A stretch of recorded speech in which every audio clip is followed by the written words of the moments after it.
ISKCON ISKCON ISKCON কে ISKCON জানেন আপনি? হুম এই ইসকন কোত্থেকে আসলো? এত বছর পর ইসকন নামে কোত্থেকে আসলো? সংগঠন, দল কোত্থেকে আসলো? কে ইসকন জানেন? জানেন না তো। আপনিও জানি না, আমিও জানি না। হঠাৎ করে তাদের উপস্থিতি কোত্থেকে? হঠাৎ করে তাদের উপস্থিতি কোত্থেকে? এটা তো বুঝতে হবে সবাইকে, যে হঠাৎ থেকে তাদের উপস্থিতি কোত্থেকে আসতেছে। 5ই আগস্টের পরে তাদের উপস্থিতি, ইসকন, তারা একটি দল, তারা একটি সংগঠন। এগুলার তো আগে ছিল না, এখন কোত্থেকে আসলো? আগে তো এরকম কোনো দল নামে শুনি নাই।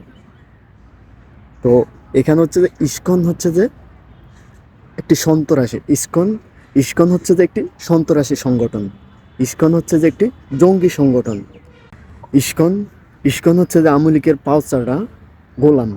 এই এরাই হচ্ছে যে দেশের শত্রু।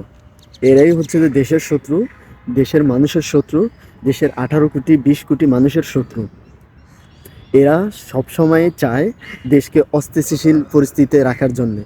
এরাই সবসময় চায় দেশের ভিতরে দাঙ্গা লাগানোর জন্যে, হিন্দু মুসলিম বৌদ্ধ সবার ভিতরে দাঙ্গা লাগানোর জন্য। অতএব এদেরকে কখনোই প্রশ্রয় দেওয়া যাবে না।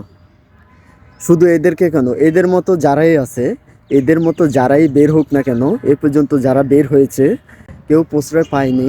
আগামীতেও যারা বের হবে তারাও প্রশ্রয় পাবে না, তাদেরকেও প্রশ্রয় দেওয়া হবে না। অতএব এখানে কোনো ইয়া নেই। এদের মতো জঙ্গি সংগঠন, এদের মতো সন্ত্রাসী সংগঠন, এদের মতো জঙ্গি সংগঠন, এদের মতো সন্ত্রাসী সংগঠন যেটাই বের হোক না কেন, যেই সালে বের হোক না কেন, যেই মাসে বের হোক না কেন, তাদেরকে প্রতিহত করতে হবে।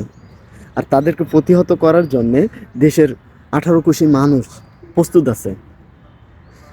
দেশের 18 কোটি মানুষ প্রস্তুত আছে। এই ইসকন নামে সংগঠন কিংবা অন্য অন্য যে কোনো নামে কিছুদিন পর পর যে বের হয় বিভিন্ন জায়গায়, বিভিন্ন বিভিন্ন জায়গায়, বিভিন্ন জেলায়, যে তারা দাঙ্গা লাগাচ্ছে। এই দাঙ্গা লাগানো সংগঠনকে বন্ধ করার জন্য দেশের 18 কোটি মানুষ আছে। এই ধরনের সংগঠন এরা কখনোই দেশকে ভালোবাসে না। এরা কখনোই দেশকে ভালোবাসে না, দেশের ভালো চায় না, দেশের মানুষের ভালো চায় না। আমার দেশে খায়া, আমার দেশে ফইরা, আমার দেশে জন্মগ্রহণ কইরা, আমার দেশে বসবাস কইরা সে গুণ গাইব, সে পাও চাটবো ভারতের। এটা কি আমরা মানবো? এটা কি আমরা মানবো কখনো? তারা তো অমানুষ। মানুষ বল মানুষ হলে তো তারা এরকম কখনো কাজ করতো না। আমার দেশে থাকবি, আমার দেশে জন্মগ্রহণ করছস, আমার দেশে খাইছস, আমার দেশে পড়ছস, আমার দেশে চাকরি করছস, তারপরে তোর বাপ আমার দেশের, তোর দাদা আমার দেশের, তুই পাঁচ সপ্তাহ যে ইন্ডিয়ার। তো অতএব কাউকে এরকম কেউ যারা বের হয়েছে তাদেরকেও ছাড়া হবে না, কিংবা আগামীতেও যারা বের হবে তাদেরকেও ছাড় দেওয়া হবে না।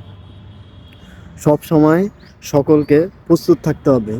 এই ধরনের দেশকে উচ্ছৃঙ্খল করার সংগঠনকে মোকাবেলা করার জন্যে সকলকে সব সময় প্রস্তুত থাকতে হবে। যে কোনো মুহূর্তে, যে কোনো সময়, যে কোনো সংগঠন বের হোক না কেন তাদেরকে প্রতিহত করতে হবে। আমাদের দেশের ছাত্র জনতার, দেশের জনগণকে। অপরাধ যে করবে, সে যেই ধর্মেরই হোক না কেন, তাকে শাস্তি পেতে হবে, তাকে সাজা পেতে হবে, অবশ্যই সাজা পেতে হবে। সে যেই ধর্মেরই হোক, হিন্দু বৌদ্ধ খ্রিস্টান চাকমা মারমা ত্রিপুরা কিংবা আপনার রোহিঙ্গা, যেই ধর্মেরই হোক না কেন, যেই কোনো জাতের হোক না কেন, যেই কোনো জাতি হোক না কেন, তাদেরকে যে অপরাধ করবে, যে অপরাধ করবে তাকে শাস্তি পেতে হবে, অবশ্যই শাস্তি পেতে হবে। এবং এই ইসকনের সকল সংগঠনের সকল কার্যক্রম একেবারে বন্ধ করে দিতে হবে। দেশের ভিতরে যারা দাঙ্গা লাগাবে, দেশের ভিতরে যারা সন্ত্রাসী কার্যক্রম চালাবে, দেশের মানুষকে যারা অস্থিতিশীল পরিস্থিতি গড়ে তোলার জন্যে চেষ্টা চালিয়ে যাবে, তাদেরকে কোনো রকম ছাড় দেওয়া হবে না। তাদেরকে কোনো রকম ছাড় দেওয়া হবে না, কোনো রকম ছাড় দিয়ে কথা বলা হবে না।